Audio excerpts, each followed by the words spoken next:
우리가 지금 발 디딛고 사는 이곳은 지구입니다. 지구의 자전축은 23.5도예요. 근데 만일 지구의 자전축이 태양과 나란히 수직으로 서버린다면 지구는 계절만 없어지는 것이 아니라 기상의 변화로 인해서 물이 제대로 순환되지 못해 생물이 살기 어려운 황폐한 땅이 되고 맙니다. 다행스럽게도 정말 신비하고 다행스러운 것은 지축이 기운 각도가 23.5도라는 것입니다. 이 각도보다 적게 기울어 있다면 계절의 변화가 미미해서 물의 순환이 충분히 이루어지지 않기 때문에 생물의 살기에 불리한 환경이 된다는 것입니다. 반면에 그 각도가 커지면 계절의 변화가 너무 심해진다는 거예요. 그래서 훨씬 춥고 더운 계절을 맞이해서 대규모 태풍과 폭설과 홍수가 빈번해져서 또한 사람들이 살기가 어려워진다는 것입니다. 참으로 우리는 행운의 행성에 살고 있습니다. 우주에 셀 수 없는 수많은 별 중에 유일하게 인간을 사랑하셔서 창조주 하나님이 그 독생자 예수님을 보내신 이곳 지구. 그렇기 때문에 과거의 모든 사람들은 당연히 우주의 중심은 지구라고 생각했었습니다. 그런데 그것이 아닐지 모른다고 생각해 만든 사건이 일어납니다. 1633년 로마 교황 우르바노 8세에 의한 종교 재판이 그 시작이었습니다. 1632년 한 해 전에 코페르니쿠스의 지동설을 강력하게 주장한 갈릴레이의 책이 나왔기 때문입니다. 당시 그 책을 보고 가톨릭은 도저히 인정할 수 없었던 이론이고 사상이었습니다. 그래서 이 책은 이단이다 해서 이단이냐 아니냐 종교 재판이 열리게 된 것입니다. 왜냐? 그 주장을 틀어 막아야 되기 때문입니다. 지구가 태양 주변을 돈다는 그 믿음을 갈릴레이에게 믿음을 포기할 것을 그 재판장은 요구합니다. 만일 네가 이 주장을 계속 주장한다면 너는 고문을 당하고 화형에 처하게 될 것이라고 위협하고 협박을 하게 됩니다. 갈릴레이는 결국 자신의 주장을 철회합니다. 그러면서 유명한 일화가 있죠. 재판에서 나오면서 그가 그래도 지구는 돈다. 우리가 사는 이곳 천문학자이면서 수학자인 코페르니쿠스는 지구는 태양을 중심으로 도는 많은 별들 중에 한 개의 별이다. 그 당시에 로마 가톨릭은 발칵 뒤집혔어요. 아니, 태양이 지구를 중심으로 해서 돌지 어떻게 지구가 태양을 중심으로 해서 도냐? 지구가 우주의 중심인데, 우리 인간이 이 세상의 중심인데, 모든 중심이 지구인데 어떻게 그런 설이 있느냐? 그 이후에 신앙은 심각한 위기에 봉착합니다. 그동안 우리가 믿어왔던 우리의 신앙은 도대체 뭐라 말인가? 하나님의 아들 예수님이 유일하게 이곳에 오신 곳은 우리가 여기가 중심이기 때문에 오신 게 아니란 말인가? 지금 우리는 이 태양계마저도 우주의 일부분인 것을 과학을 통해서 알고 있습니다. 자, 그렇다면 정말 인간만이 신의 전유물인가? 회의가 들기 시작합니다. 그때부터 급격한 신앙관의 변화를 일으키며 사고의 자유가 풍성해집니다. 그러면서 과학이 발달하게 됩니다. 우주에 셀 수 없는 많은 별 중에 유일하게 인간, 생명이 존재할 수 있는 곳 중에 하나인 지구.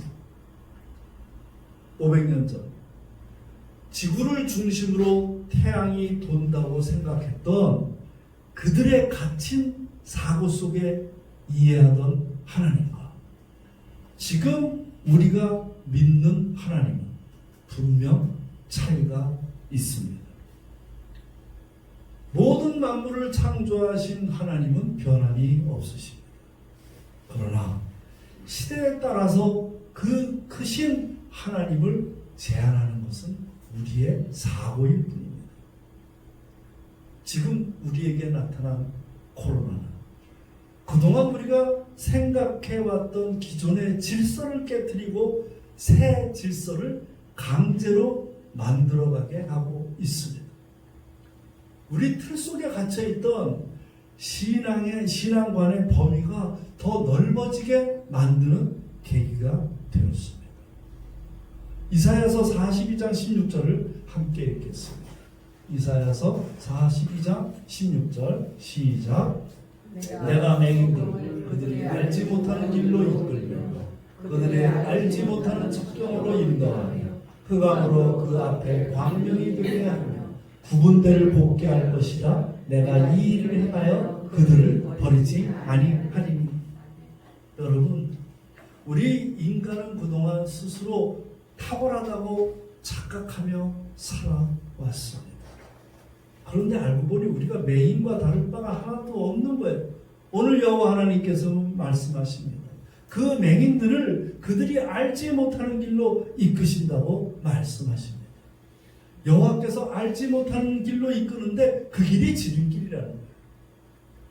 우리에게 닥친 이 코로나, 우리가 지금은 어디로 가야 될지 몰라 고통의 길을, 암흑의 길을 걷고 있는 것 같지만 하나님께서는 그를 통해서, 우리를 통해서 새 길로 인도하시고 방향을 제시해 준다고 오늘 말씀하시는 것입니다. 왜냐? 내가 이 일을 행함은 그들을 버리지 아니하리라 하는 말씀입니다. 우리를 버리지 않는다는 것입니다. 여러분, 보이지 않고 어둠 속에, 고통 속에 지금은 헤매는 것 같지만 하나님께서는 분명히 이 일을 통하여 우리에게 새로운 길을 인도하실 것을 믿습니다. 아멘.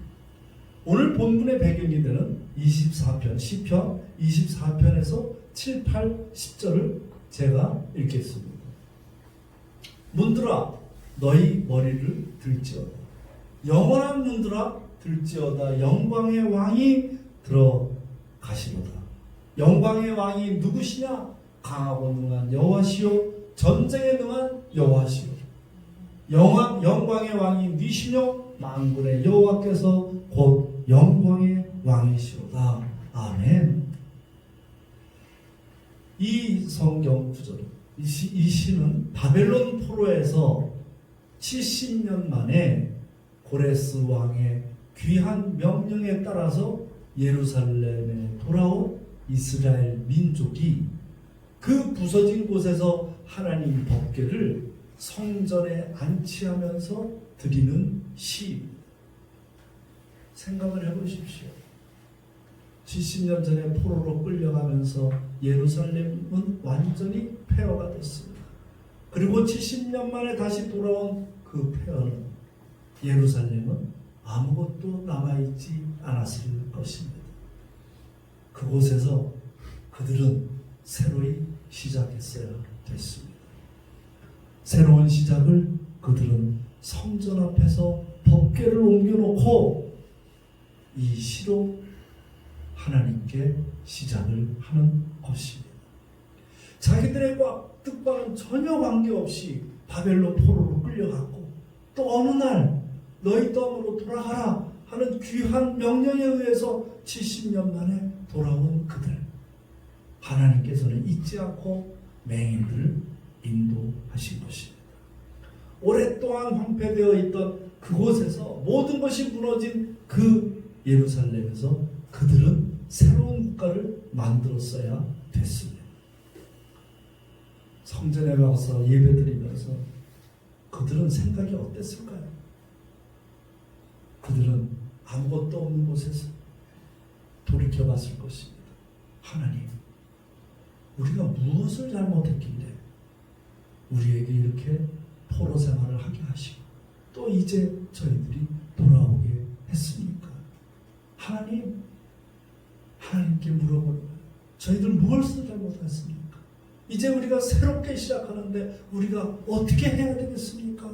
그들은 깊은 성찰과 자기 회개를 가지는 시간이 되었습니다. 그러면서 500년 전의 다윗의 시를 오늘 올려드리는 것입니다. 24편 3절을 읽겠습니다. 함께 읽겠습니다. 여호와의 산에 오를 자 누구며 그 거룩한 곳에서 설 자가 누구인가? 그들은 70년 만에 돌아와 성전 앞에서 고백하는 거예요. 자, 우리가 자격이 있나? 우리가 하나님 앞에서 하나님 앞에 감히 나가서 하나님 저희들을 봐주십시오. 새로운 국가, 새로운 질서를 만들게 해주십시오. 하고 물어볼 자격이 있는가? 그러면서 그들은 하나님께 거룩하게 어떻게 서야 되는지를 깊이 생각하고 있는 것입니다. 그러면서 신앙적 정체성을 재확립합니다. 다시 시작하자. 깊은 성찰과 회개를 통해서 그들은 깨닫습니다. 하나님은 여전히 우리를 사랑하고 있지만 우리는 하나님을 사랑한다고 하면서 세상 우상에 빠졌고 탐욕스럽게 살았구나. 우리가 중심이 돼서 살았구나. 우리가 세상의 헛된 것을 바라봤구나. 사랑하는 여러분, 이번 코로나는 많은 사람들이 그동안 상상도 못했고 생각지도 못했던 환경을 순식간에 강제로 만들었어요. 내 인생에 전혀 계획이 없던 일이 갑자기 나타난 거예요. 인류에게도 새로운 눈을 뜨게 만들었습니다. 야, 이런 일도 있구나. 포로에서 돌아온 이스라엘 민족들, 그들은 돌이켜보면서 무엇을 어떻게 해야 되나 하고 하나님께 여쭤보는 것입니다. 시편 24편 1절 2절을 함께 읽겠습니다.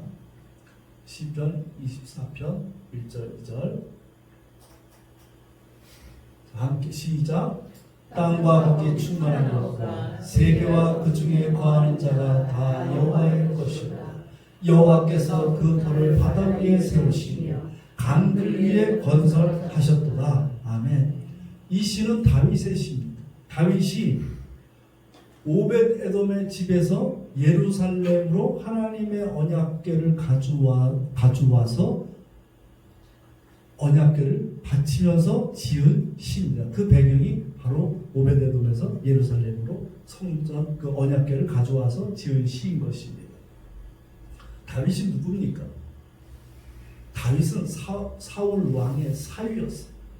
그런데도 12년간 사울 왕의 질투에 눈이 멀어 그를 공격하는 사울 왕을 피해서 12년간 도망을 다녔어야 했어요. 그리고 블레셋에서 사울 왕과 아들 요나단이 처참하게 죽었음에도 불구하고 사울 왕으로부터의 도피는 끝나지 않았습니다. 이스라엘 왕으로 추대되기까지 무려 7년 6개월이 더 걸립니다. 20년의 도피 생활을 마치고 백성들과 여호와 하나님 나라의 진정한 왕으로 인정된 다윗이 오베데돔에 있던 하나님의 언약궤를 들고 예루살렘 성전 앞에 올라가서 이 시를 드리는 것입니다. 다윗이 어떤 생활을 살았습니까? 목동으로 있다가 그리고는 사울왕의 사위가 되었지만 사울왕이 그의 그 노고를 보고 그의 공로를 보고 질투에 사로잡힌 그 사울왕에 의해서 계속 쫓겨다닌 인생이지 않았습니까? 얼마나 죽을 고비를 많이 넘겼습니까? 바다까지 갔던 그는 내가 이렇게 될 수 있는 것은 오직 여호와 하나님이시구나. 그리고서 이스라엘 왕이 되면서 추대되면서 그는 법궤를 가지고 하나님 앞에 이 시를 올리는 것입니다. 땅과 거기에 충만한 것과 세계와 그 중에 거하는 자가 다 여호와의 것이로다. 이 모든 왕국도 나에게 잠시 맡겨준 것이지 이 모든 것은 여호와의 하나님의 것입니다 하면서 고백하는 장면입니다. 1945년 8월 15일 일본 식민지로부터 이 나라는 해방이 됩니다. 식민지 생활 36년 만에 해방된 이곳에서 3년이 지난 72년 전 1948년 5월 31일 남북이 갈라진 가운데서 한국에서 정부가 수립이 되고 국회가 시작이 됩니다. 그 국회가 열리는 순간 이윤영 의원의 기도로 그 국회는 시작을 하게 됩니다. 오늘 제가 그 기도를 잠깐 소개를 하겠습니다. 1948년 5월 31일 이 나라 한국이 만들어지고 시작하면서 국회가 시작하면서 드려진 기도입니다. 이 우주와 만물을 창조하시고 인간의 역사를 섭리하시는 하나님이시 이 민족을 돌아보시고 이 땅을 축복하셔서 감사에 넘치는 오늘이 있게 하심을 주님께 저희들은 성심으로 감사합니다. 오랜 시일 동안 이 민족의 고통과 호소를 들으시사 정오의 칼을 빼서 일제의 폭력을 굽히시사 하나님은 이제 세계 만방의 양심을 움직이시고 또한 우리 민족의 영혼을 들으심으로 이 기쁜 역사적 환희의 날을 이 시간에 우리에게 오심은 하나님의 섭리가 세계 만방에 계시된 것으로 저희들은 믿나이다. 하나님이시여 남북이 둘로 갈려진 이 민족이 어려운 고통과 수치를 시원하여 주시고 우리 민족 우리 동포가 손을 같이 잡고 웃으며 노래 부르는 날이 우리 앞에 속히 오기를 기도하나이다. 그러면서 우리의 완전 자주독립이 이 땅에 오며 자손만대에 빛나고 푸르른 역사를 완수하게 하여 주옵소서 하면서 예수 그리스도 이름으로 기도드립니다. 아멘 하고 이 나라는 시작을 했습니다. 이 기도가 그동안 우리 한국의 많은 그 질곡의 위기 속에서도 기회로 만들 수 있었던 힘입니다. 이 기도로 시작된 한국은 그 후에 4.19, 5.16, 유신항쟁, 12.12, 5.18, IMF 그때마다 위기가 닥친 상황 속에서도 하나님께서는 이 나라를 특별히 사랑하셔서 이 기도로 시작한 그 기도를 받으시고 순간순간마다 위기를 기회로 만들어 주셨음을 믿습니다. 사랑하는 여러분, 지금은 세계의 질서가 개편되는 중입니다. 2차 대전 후에 만들어진 세계의 질서는 강대국 미국과 소련, 미국과 중국에 의해서 지배당했습니다. 그것이 지금 심각한 지각 변동이 일어나는 중입니다. 지진이 일어나면 어떤 현상이 일어납니까? 지진이 일어나면 땅이 갈라져요. 땅이 갈라지면 그 땅 틈새로 모든 건물이고 위에 있는 모든 것들이 무너집니다. 자동차도 무너지고 모든 건설한 것들이 무너집니다. 그리고 땅이 몹시 흔들립니다. 그 땅이 새로이 이 접목이 될 때까지 새로이 질서를 잡을 때까지 그 진동은 계속되는 것입니다. 지금 이 시기는 바로 지진이 일어나고 있는 중입니다. 새로운 질서가 잡힐 때까지 세상은 혼란스러울 것입니다. 시편 24편 3절 말씀을 함께 읽겠습니다. 시편 24편 3절 말씀. 자, 3절 함께 읽겠습니다. 시작. 여호와의 산에 오를 자 누구며 그 거룩한 곳에 설 자가 누구냐? 다윗은 새로운 나라, 새로운 질서를 만들기 위해서 여호와 하나님께 물어보는 것입니다. 도대체 거룩한 곳에 설 자가 누구입니까? 구하는 거예요. 사랑하는 여러분, 우리는 이제 새로운 길을 열어나가야 됩니다. 우리의 인생의 정답을 어디서 찾으시겠습니까? 주님 앞에 다시 서는 것입니다. 그러면서 주님께, 여호와 하나님께 물어보는 거예요. 그것이 바로 구도의 구도, 도를 구한다. 그럴 때 하나님께서는 그 길을 열어주실 줄로 믿습니다. 새롭다는 것이 무엇입니까? 한자로 새롭다는 것은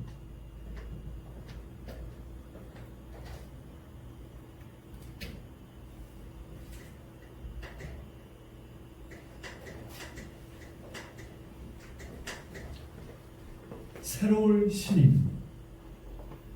이 새로울 신은 한자가 입입니다. 세울 입. 그리고 밑에 나무 목자가 있어요. 나무 위에 세운다는 것입니다. 그리고 옆에 복이 진짜가 있습니다.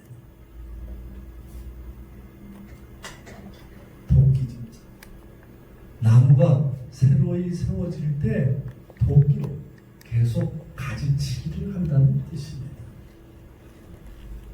이것이 새로운 신입니다.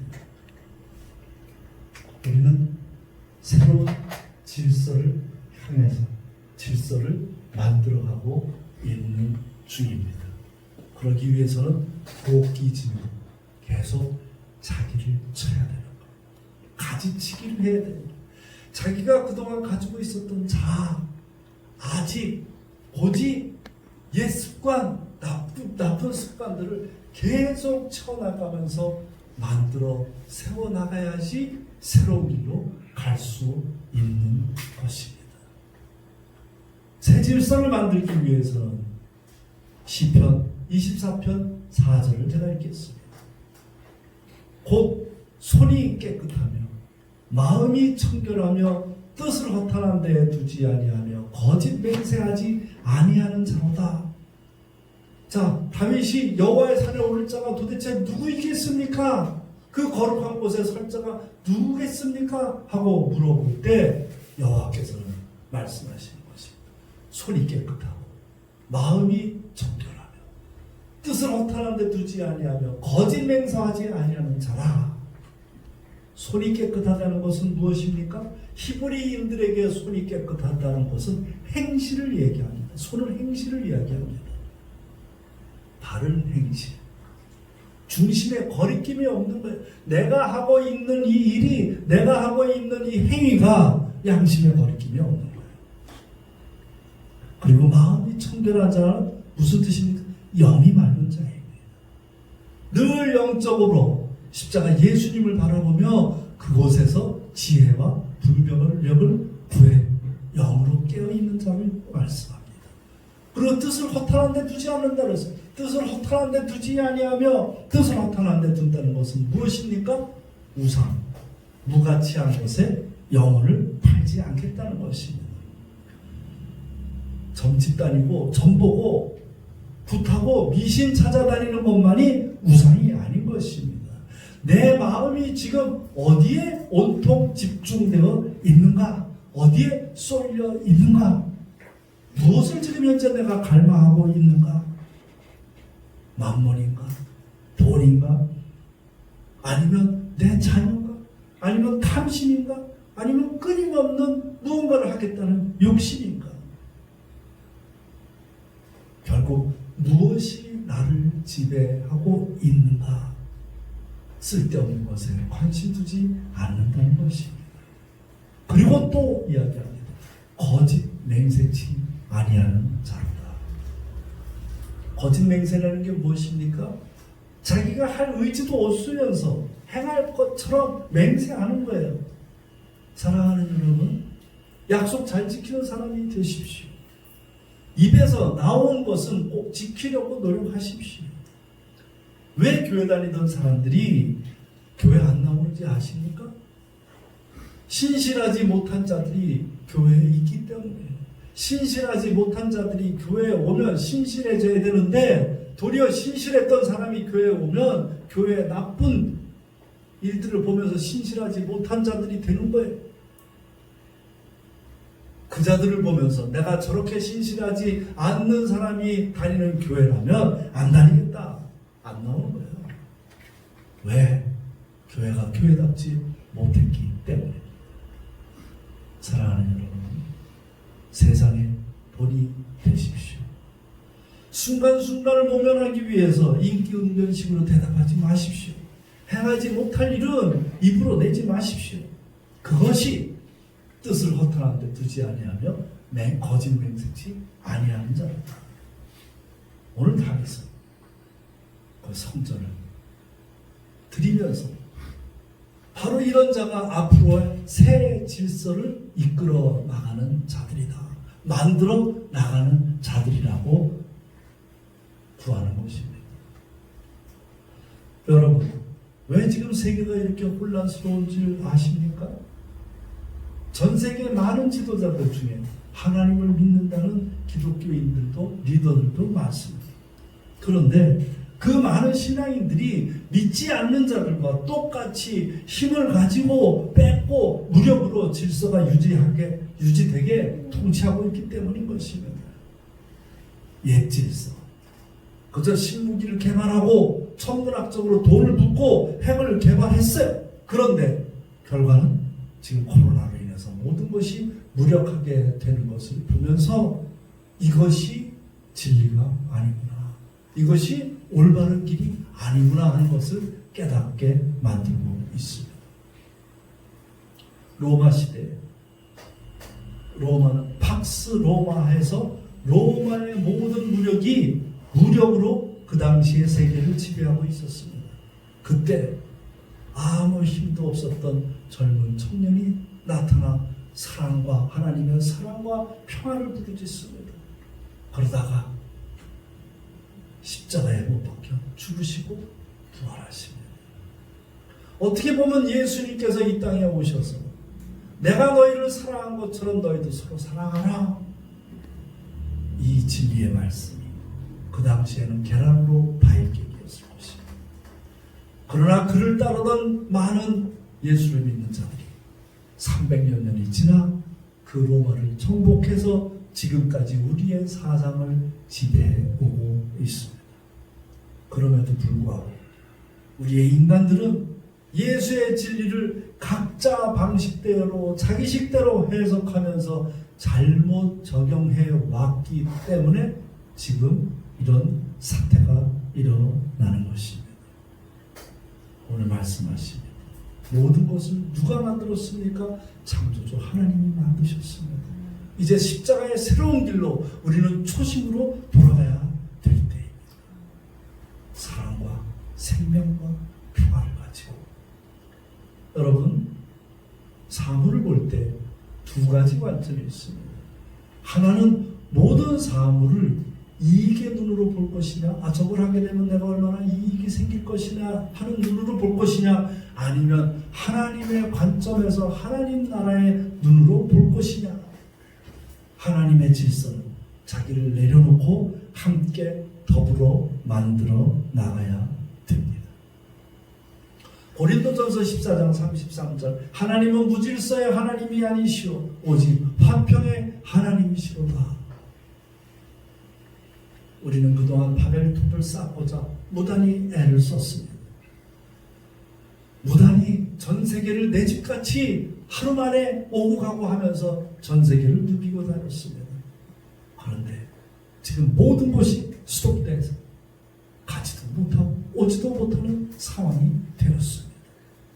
그동안 바벨탑을 쌓고자 애썼던 모든 것들을 일순간에 하나님은 흩으시고 계시는 것입니다. 며칠 전 그 매체에 보니까 미국 청문회가 열렸는데 미국 청문회에서 열린 단어 중에 가장 많은 단어가 코리아예요. 30번이나 무려 청문회에서 코리아는 이랬는데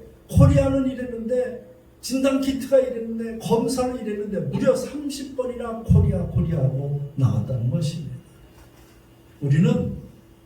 우리가 원하건 원치 않건 이제는 세계 속의 모범국가가 되었습니다.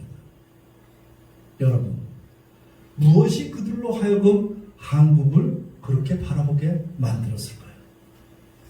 방역에 성공을 해서 진단키트를 잘 만들어서 검사를 잘해서 확진자를 초기에 잡아서 물론 그것으로 시작했습니다. 그러나 그 후에 우리 이 대한민국이 행했던 행위들에 대해서 하나하나 따져보면 그들은 그 행위들에 감격하지 않을 수 없었습니다. 주변의 어려운 국가들에게 선한 행실을 베풀었고 자비를 베푸는 국가라는 이미지를 주었고 부모로부터 버림받아 세계 각국으로 흩어진 입양아들을 돌보는 국가, 한국전에 참전한 노병들을 섬기는 선한 영향력이 그들에게 새로운 눈을 뜨게 만든 건 아닌지요. 그래, 앞으로의 세계는 새로운 질서는 이렇게 만들어 가야 되는구나. 뜻이 하늘에서 이루어진 것 같이 땅에서도 이루어지리이다. 하나님의 질서를 이렇게 세우고 나아가야 된다는 것을 모델로 보여주고 있기 때문입니다. 여러분들도 잘 아시는 기생충. 그 기생충으로 아카데미 시상식에서 봉준호 감독은 미국 매체와의 인터뷰에서 이런 질문을 받습니다. 지난 20년 동안 한국 영화는 영향력을 행사했음에도 불구하고 아카데미상 후보에 오른 적이 한 번도 없다. 이 사실에 대해서 어떻게 생각하느냐? 그 물음에 봉준호가 이야기합니다. 좀 이상하긴 하지만 별거 아니다. 왜냐? 아카데미 시상식은 국제적인 영화제가 아니라 너희 로컬 시상식이기 때문이다. 답했다는 것입니다. 얼마나 당당합니까? 이미 봉준호 감독은 세계의 칸을 평정한 거장답게 이런 대답을 한 것입니다. 어쩌면 상을 받은 봉준호 감독보다 상을 준 아카데미가 더 영광이라는 것입니다. 어쩌면 조만간에 스웨덴의 한림원에서도 한국에 노벨상을 주지 않는 우리가 이상한 거 아니냐 하는 이야기들이 나올 수 있다는 것입니다. 아멘. 이게 우리가 했겠습니까? 지금 우리는 서방 선진국들이 배우고자 하는 세계 속에 한국이 되었습니다. 욥기 38장 4절을 함께 읽겠습니다.